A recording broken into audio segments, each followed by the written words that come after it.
Welcome back, everyone. I am absolutely thrilled to have you here for today's explainer, because we are going to unpack something truly profound.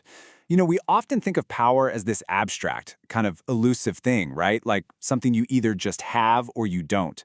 But today, we're going to deconstruct a massive, highly strategic philosophical framework, and we're doing it by analyzing the brilliant concepts from R.G.H. Su's foundational work. The core philosophy we're exploring today is so potent that its entire premise is literally laid out before you even turn the first page. Okay, let's jump right in. So here is our roadmap for today. Section 1, Defining the Craft. 2, Western Pragmatism. 3, Eastern Mysticism. 4, Fusing Philosophies. And finally, Section 5, A Strategic Guide. All right, Section 1, Defining the Craft, Understanding Power. Before we even get into East versus West, we really have to challenge a fundamental assumption that almost everyone makes about what power actually is. Think about the sheer weight of the design on the cover of Su's book. You've got this bold, dominating text proclaiming the craft of power. But right beneath that title, sitting in the center of the dark space, is this striking, almost labyrinth-like geometric symbol. It's stark, it's highly symmetrical, and it hints at a much deeper puzzle. Really, it's a visual thesis statement for everything we're about to discuss today. And this brings us to our first major takeaway. Focus on that word, craft. The subtitle could have easily said the trait of power, or maybe the gift of power. But a craft? A craft is an activity. It involves actual skill. It's the strategic application of knowledge and technique. So the absolute crucial point here is this. Power isn't some innate genetic lottery that you're just born with. No, it's a raw material. It's a craft to be actively studied, practiced, deliberately molded, and mastered over time. Basically, if you don't have it right now, you can absolutely build it. That brings us nicely to Section 2, Western Pragmatism, the pragmatic approach, where we'll begin dissecting the specific tools used in this craft. Su's framework explicitly references Western pragmatism. So let's break that down for a second. Pragmatism is entirely concerned with utility.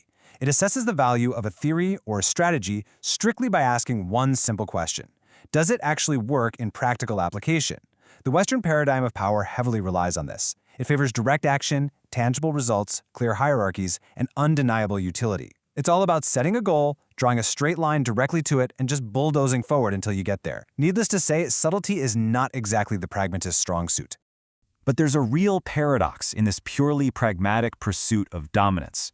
Western models often default to these very stark, linear paths because they want things in black and white. And sure, a direct, forceful approach is highly effective in a lot of scenarios.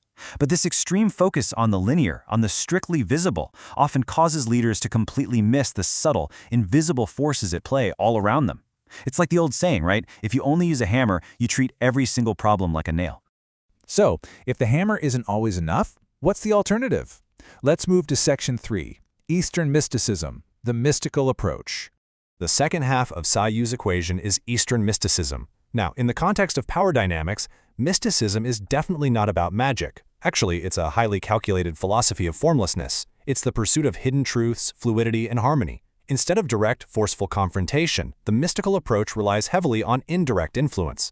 Think of water slowly carving its way through solid rock. It doesn't smash the rock, it flows around it, finds the tiny cracks, and quietly, but inevitably, dismantles direct opposition through cyclical harmony. Let's see how this builds when we put them head to head. Direct action on one side, indirect harmony on the other. Which one naturally resonates with you? In your own life, your career, your leadership style, do you lean toward the direct and linear or the formless and cyclical? Because the truth is, most of us heavily favor one over the other, and that creates a massive blind spot in our own personal craft of power. Which leads us to a pretty fascinating cliffhanger. What actually happens when direct action meets formless strategy?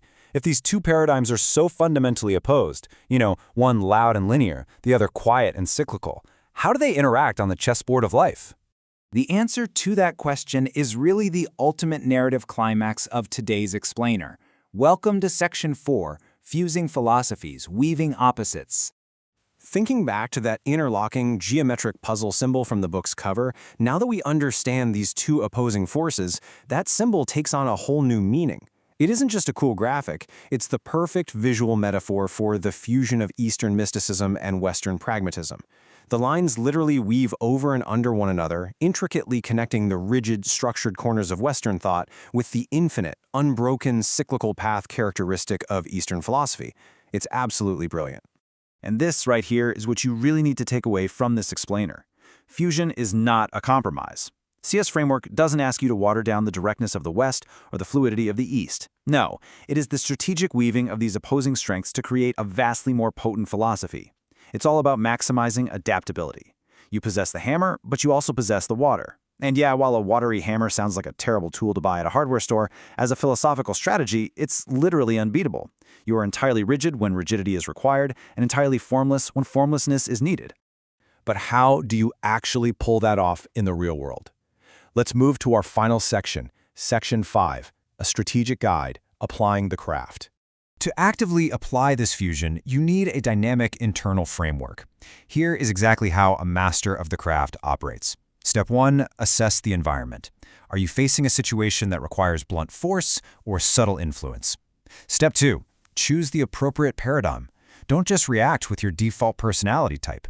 Intentionally select either the pragmatic or the mystical tool. And step 3, execute the fusion. This means being able to shift seamlessly.